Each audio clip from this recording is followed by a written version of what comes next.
پھر اسی طرح یہ ہے کہ جو زیب و زینت کی ہمیں اجازت دی گئی ہے، میک اپ کی جو اجازت دی گئی ہے، اس میں بھی حد سے بڑھنے سے منع کیا گیا ہے. ایک حد کے اندر رہ کر یہ میک اپ بھی کرنا چاہیے. مثلا ہم دیکھتے ہیں کہ آپ صلی اللہ علیہ وسلم نے کچھ چیزوں کو جو عورت کے بناؤ سنگھار سے متعلق ہیں قابل لعنت قرار دیا ہے، اور فرمایا کہ ایسی چیزیں جب کسی قوم کے اندر آ جاتی ہیں تو وہ قوم ہلاک ہو جاتی ہے. اس میں جو طریقے عربوں کے ہاں رائج تھے، ان میں سے جو چیزیں آپ نے ناپسند کی وہ کیا ہے؟ اپنے بالوں میں دوسرے بال ملا کر ان کو زیادہ لمبا اور گھنا کرنے کی کوشش کرنا. اپنے بالوں میں دوسرے بال ملا کے ان کو لمبا کرنا. جسم کے مختلف حصوں کو گودنا. گودنا کیا ہوتا ہے کہ وہ سکن کے اوپر پرماننٹ نشان بن جاتے ہیں. پھول بوٹے بنانا جسے فرنٹیئر میں رواج ہے، یا افریقن ممالک میں رواج ہے کہ عورتوں کے چہرے کے اوپر مستقل قسم کی لکیریں اور نشان اور پھول اور معلوم نہیں کیا کچھ بنا ہوا ہوتا ہے. پھر اسی طرح مصنوعی تل بنانا. عربوں کے ہاں یہ رواج تھا کہ کہیں پر کالا سرما لگا کے گال پہ یا ٹھوڑی پہ یا کہیں بھی، یہ ہمارے ہاں بھی یہ رواج موجود ہے، خوبصورت لگنے کے لیے یا اٹریکٹیو ہوتے ہیں نا تل، اگر کسی مخصوص جگہ پر ہو تو اس سے بھی روکا گیا کیونکہ وہ جسم کا حصہ نہیں.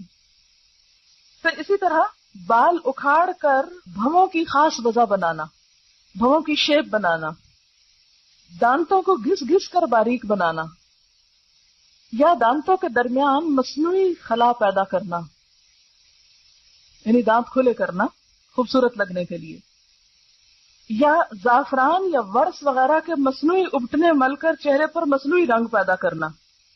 زعفران جو پیلا رنگ ہوتا ہے، یعنی بالکل ایک مصنوعی اور ہی رنگ نظر آ رہا ہے نا، لیکن اس کے علاوہ باقی چیزوں کی اجازت. اس میں آپ دیکھیں کہ کوئی بھی ایسا کام کرنا کہ جس سے ایک دھوکہ ہو، انسان ہو کچھ اور بالکل کچھ اور نظر آئے اور دوسرا انسان اس کو اصل سمجھنے لگے، یہ چیز تو منع ہے. لیکن کچھ چیزیں ایسی ہیں جیسے سرما لگا رہے ہیں آپ، تو سب کو پتا یہ سرما ہے، اور آنکھ کے اندر جو کچھ وہ نظر آ رہا ہے نا کالا کالا، اور اگر تھوڑا باہر بھی نکال لیے تو کوئی حرج نہیں، تو وہ سرما ہی ہے. اسی طرح اگر آپ لپسٹک لگا رہے ہیں تو سب کو پتا کہ یہ ہونٹ کا رنگ نہیں ہے، یہ اوپر لال رنگ لگا ہوا ہے. تو اس میں جو بھی دیکھ رہا ہے وہ خوبصورت تو لگ رہا ہے انسان، لیکن دھوکے کا اندیشہ نہیں ہے اس میں. وہ جو اپٹن مل کے رنگ پیلا کر لینا یا سکن کا کلر بدل دینا جو ہے وہ دھوکے کی کیفیت ہے، کیونکہ اصل چیز بالکل ہی نیچے سے چھپ گئی ہے. اسی لیے ایسا نیچرل میک اپ تو اجازت ہے کہ جس میں انسان ذرا نکھار پیدا کر لے، اس کی اوریجنل کچھ نہ کچھ چیز نظر آ رہی، لیکن وہ کہ جو بالکل ایک نئی چیز بنا کے رکھ دے. جیسے ہمارے ہاں عموماً بیوٹی پارلرز پر جب دلہنیں تیار ہوتی ہیں تو اصل نہ کھال نظر آتی ہے، نہ بال نظر آتا ہے، کچھ بھی نہیں، بالکل ایک نئی مخلوق نظر آتی. اور جب شوہر ان کو اس روپ میں دیکھتا ہے تو ایکسپیکٹ کرتا ہے کہ بیوی ایسی ہو. تو اس لیے دلہنوں کو بھی ایسا سنگھار کرنے سے روکا گیا ہے کہ جو بالکل آرٹیفیشل قسم کا ہے. کوئی بھی پرماننٹ نقش و نگار جیسے وہ گودنا اور گدوانا جس کو کہتے ہیں، یا آرٹیفیشل اتنی کلر کوٹنگ کہ اصل سکن کا پتہ ہی نہ چلے، یا اسی طرح بھووں کی اصل شیپ کو بدل کر کچھ سے کچھ یا ساری اتار کے تو اپنی مرضی سے پینسل لگا کے ایک نئی شیپ دینا، یہ سب اس میں آ جاتا ہے. ہاں بھویں مثلاً یہاں سے دو جڑی ہوئی ہیں، تو اب یہ کیا ہے کہ یہ ایک اوریجنل عورت کی شکل نہیں ہوتی، ایک بیماری آپ کہہ سکتے ہیں. تو اس میں اگر ان کو الگ کر لیا جائے تو وہ فطرت پر لانا ہے. فطرت میں تبدیلی نہیں ہے. فطرت میں تبدیلی کیا ہے کہ اصل سارا کچھ اتار دیا آپ نے اور اپنی مرضی سے لگایا. اور یہ جو دو جڑے ہوئے ہیں ان کو الگ کرنا فطرت میں تبدیلی نہیں، فطرت پر لانا ہے. تو یہ ایک اصول کے طور پر سمجھ لیں کہ کوئی بھی ایسی چیز جو فطرت پر لانے میں مدد دے رہی ہے، اگرچہ وہ کچھ چینج کا تقاضا کر رہی ہے تو کوئی حرج نہیں، لیکن اگر وہ اللہ کی ساخت جیسے فَلَا يُغَيِّرُنَّ خَلْقَ اللَّهِ میں پیچھے آپ پڑ چکے ہیں، اللہ کی ساخت تو بدل رہی ہے تو وہ درست نہیں. یہ چیزیں اس لیے روکی گئی کہ یہ انسان کی صحت کے لیے بھی نقصان دہ ہیں.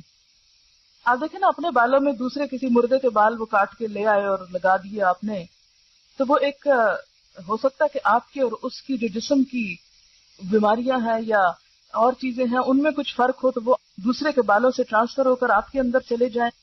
یا سب سے بڑی بات یہ کہ دھوکہ دینا منع ہے. کہ کوئی سمجھے کہ یہ اس کے اپنے بال ہیں اور اپنے ہیں نہیں. تو یہ ساری چیزیں جو ہیں جو دھوکہ دہی میں آئے، فطرت کو بدلنے میں آئے، اللہ کی ساخت بدلنے میں آئے، وہ چیزیں درست نہیں ہیں. پھر اسی طرح زینت کا جو ہے ذکر ہوا کہ جس سے انسان آرائش کرتا ہے اپنی، تو اس میں بھی غلو سے کام نہیں لینا چاہیے. اب یہاں سے کوئی یہ نہ سمجھے کہ قرآن تو کہتا ہے بیوٹیفائی کرو اپنے آپ کو، لہذا جس طرح چاہو کرو. یہ معنی نہیں ہے اس کا، کیونکہ بیوٹیفیکیشن میں بھی اللہ تعالیٰ نے اور اس کے رسول صلی اللہ علیہ وسلم نے کچھ حدود مقرر کی ہیں. مثلا حدیث میں آتا ہے لعن الرسول علیہ الصلاۃ والسلام الواشمۃ والمستوشمۃ والواشرۃ والمستوشرۃ. رسول اللہ صلی اللہ علیہ وسلم نے لعنت فرمائی ہے گودنے والی پر، گودوانے والی پر، دانتوں کو نوکدار بنانے والی پر، اور اس پر جو دانتوں کو نوکدار بنوائے. یعنی ایسا طریقہ اختیار کرنا کہ جو پرماننٹ میک اپ کی قسمیں ہوتی ہیں، کہ مثلا یعنی ٹیٹوز جس کو کہتے ہیں، تو ٹیٹوز صرف بلو کلر کے نہیں یا بلیک نہیں ہوتے، بلکہ اب میک اپ کی غرض سے بھی استعمال ہو رہے ہیں، اس سے بھی منع کیا گیا ہے. یعنی گودنا جو ہے وہ اس میں شامل ہوتا ہے.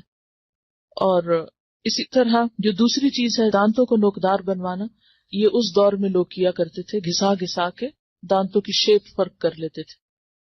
بریسز لگانا نہیں مراد، وہ تو اس میں تو ٹریٹمنٹ بھی ہوتی ہے نا، لیکن ایسی بیوٹیفیکیشن کہ جس سے خلق میں تبدیلی ہو جائے. اس میں آپ دیکھیے حدیث میں واضح الفاظ میں آتا ہے، بخاری اور مسلم کی حدیث ہے کہ آپ صلی اللہ علیہ وسلم نے خوبصورتی کے لیے دانتوں میں درزیں بنانے والی، یعنی دانتوں کو اندر سے گھسا کے بیچ میں فاصلہ زیادہ کرنا، اس پہ لعنت کی ہے، جو در حقیقت اللہ کی بنائی ہوئی ساخت میں رد و بدل کرتی ہیں. یعنی کوئی بھی ایسا میک اپ کہ جس سے پرماننٹ چینج جسم کے اندر ہو خوبصورتی کی خاطر، وہ منع کیا گیا ہے. اس میں آتا ہے لعن اللہ المتفلجات للحسن، کہ حسن کی خاطر دانتوں کے اندر تبدیلی پیدا کرنا. اسی طرح لعن رسول اللہ صلی اللہ علیہ وسلم النامست والمتنمست. آپ صلی اللہ علیہ وسلم نے بال نوچنے والی پر اور اس پر جو کسی سے خدمت لے اس پر بھی لعنت کی ہے. اور اس میں بھی ایک تو وہ بال ہیں جو بیماری کے طور پر ہیں، جیسے چن پر یا لپس وغیرہ پر، تو وہ نہیں. ایک وہ ہے کہ جو آنکھوں کی جو بھویں وغیرہ ہیں ان کو تراشنے کے لیے بنائے جاتے ہیں، وہ شامل ہے.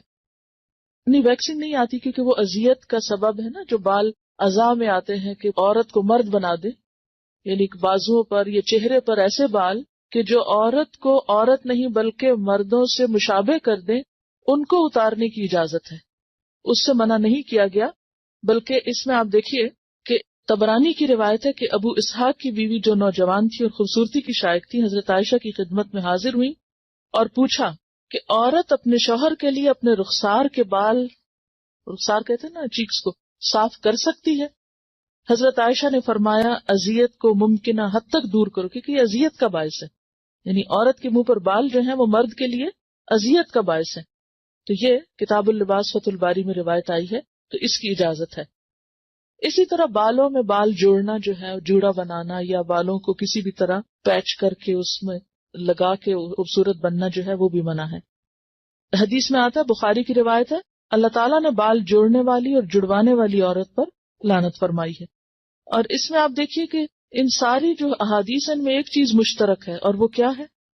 لعنت کا لفظ. یعنی اللہ کی رحمت سے دور ہیں ایسے لوگ. ایک اور حدیث میں آتا ہے کہ بنی اسرائیل اس وقت ہلاک ہوئے جب ان کی عورتوں نے ایسے کام کیے. یعنی بنی اسرائیل کی ہلاکت کے پیچھے بھی ان کی عورتوں کی حد سے زیادہ زینت میں دلچسپی تھی. پھر اسی طرح ایک اور حدیث ہے جس سے پتہ چلتا ہے کہ بالوں کے اندر اگر کوئی جیسے دھاگے کے یا اون کے کوئی پیچز لگائے جائے تو منع نہیں ہے زینت کے لیے.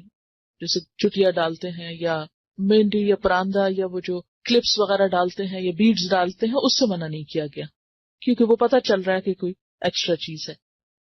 اور پھر اسی طرح یہ ہے کہ خضاب لگانا جو ہے، یعنی بالوں کو رنگ لگانا، اس میں سیاہ رنگ سے منع کیا گیا ہے.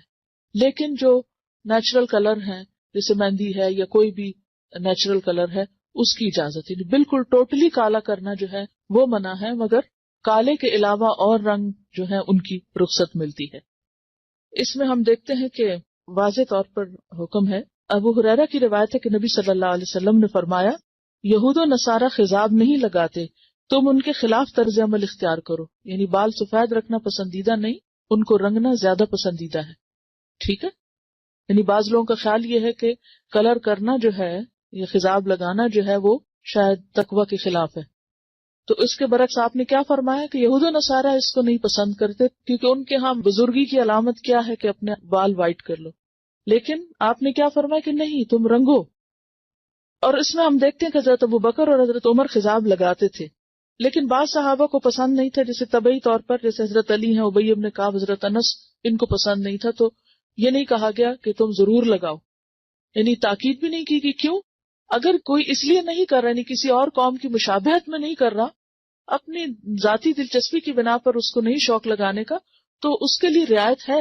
ایسا بھی نہیں کہ وہ ضرور ہی لگائے، لیکن لگانا جو ہے اس میں ممانعت نہیں.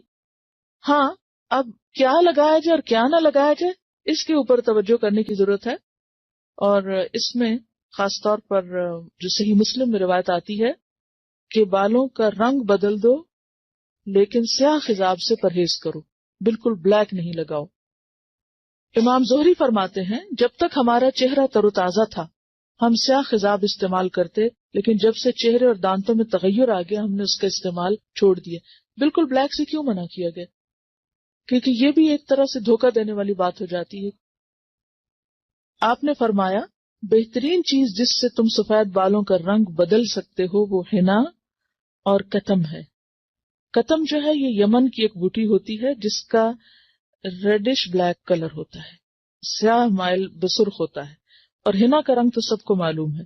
اور حضرت عمر خالص حنا لگاتے تھے، حضرت ابوبکر حنا اور کتم ملا کے لگاتے تھے.